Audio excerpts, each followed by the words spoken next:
भारतीय अधिकारियों ने 2025 में नई दिल्ली में हुए एक भीषण कार विस्फोट के संबंध में एक महत्वपूर्ण गिरफ्तारी की पुष्टि की है।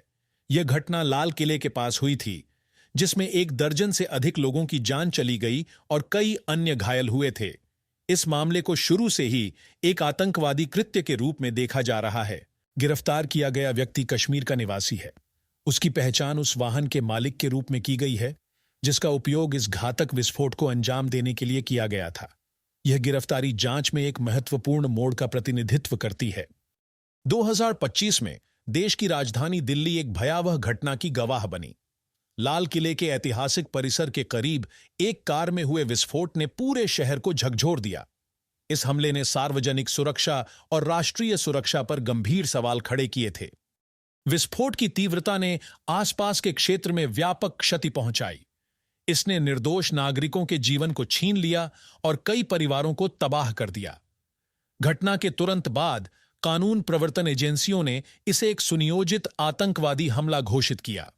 विस्फोट के बाद भारतीय जांच एजेंसियों ने एक व्यापक और गहन जांच शुरू की। फॉरेंसिक टीमों ने घटनास्थल से महत्वपूर्ण सबूत जुटाए, जिसमें विस्फोट में इस्तेमाल किए गए वाहन के अवशेष भी शामिल थे। तकनीकी विश्लेषण और खुफिया जानकारी के आधार पर जांच आगे बढ़ी। जांचकर्ताओं ने वाहन के पंजीकरण विवरण और उसके मालिक की पहचान पर ध्यान केंद्रित किया। यह एक जटिल प्रक्रिया थी जिसमें विभिन्न राज्यों और केंद्र शासित प्रदेशों के डेटाबेस को खंगाला गया। इस अथक प्रयास ने अंततः संदिग्ध तक पहुंचने का मार्ग प्रशस्त किया। हाल ही में जांच में एक बड़ी सफलता मिली जब कश्मीर के एक निवासी को गिरफ्तार किया गया। यह व्यक्ति उस कार का पंजीकृत मालिक है जिसका उपयोग दिल्ली में विस्फोट के लिए किया गया था। उसकी गिरफ्तारी एक लंबी और सावधानीपूर्वक जांच का परिणाम है। गिरफ्तारी के बाद संदिग्ध से गहन पूछताछ की जा रही है। अधिकारी यह पता लगाने की कोशिश कर रहे हैं कि क्या वह सीधे तौर पर विस्फोट में शामिल था या यदि उसने अनजाने में या जानबूझकर आतंकवादियों को वाहन उपलब्ध कराया था। इस संबंध में और जानकारी सामने आने की उम्मीद है। इस गिरफ्तारी के दूरगामी कानूनी और सुरक्षा निहितार्थ हैं।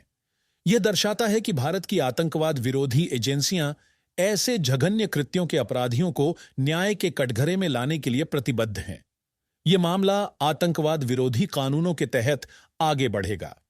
यह घटना और उसके बाद की गिरफ्तारी कानून प्रवर्तन और नीति निर्माताओं के लिए महत्वपूर्ण सबक प्रदान करती है। यह राष्ट्रीय सुरक्षा को मजबूत करने और आतंकवादी खतरों का मुकाबला करने के लिए निरंतर सतर्कता और सहयोग की आवश्यकता पर जोर देती है। यह गिरफ्तारी जांच का अंत नहीं, बल्कि एक महत्वपूर्ण चरण है। अधिकारी अब इस बात की जांच कर रहे हैं कि क्या संदिग्ध के किसी बड़े आतंकवादी नेटवर्क से संबंध हैं। वे विस्फोट के पीछे के मकसद और अन्य संभावित साजिशकर्ताओं की पहचान करने का प्रयास कर रहे हैं। सार्वजनिक सुरक्षा सुनिश्चित करने और न्याय दिलाने के लिए यह जांच जारी रहेगी। कानून प्रवर्तन एजेंसियां इस मामले की तह तक जाने और सभी संबंधित व्यक्तियों को जवाबदेह ठहराने के लिए प्रतिबद्ध हैं। सब्सक्राइब करें AI ट्रेंड्स टुडे चैनल को ताकि आपको मिलती रहे हर बड़ी खबर का सटीक अपडेट, जहां हम लाते हैं AI the real news updates her angle से विश्लेषण के साथ।